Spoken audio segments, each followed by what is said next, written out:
Tired of juggling multiple tools to run your business?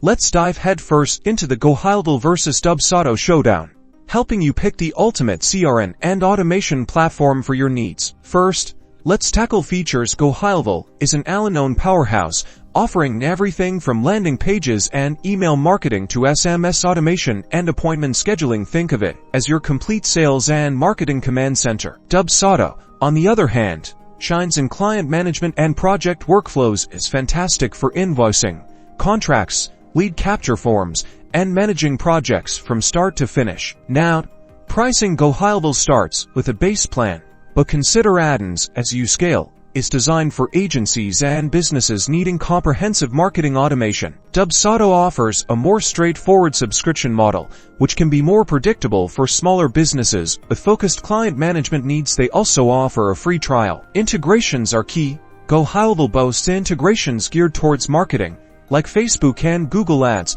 plus Zapier to connect with thousands of other apps. Dubsado integrates seamlessly with tools like QuickBooks, Zoom, and Stripe, making it perfect for managing finances and client communication. So, who are these platforms for? Gohighlevel is ideal for marketing agencies and businesses that want a full marketing suite in one place. Dubsado is perfect for freelancers and small businesses prioritizing client management and streamline workflows. Ultimately, the best choice depends on your specific needs and business goals. Take advantage of free trials to test each platform and see which one truly aligns with your vision. Don't forget to like and subscribe for more CRM comparisons.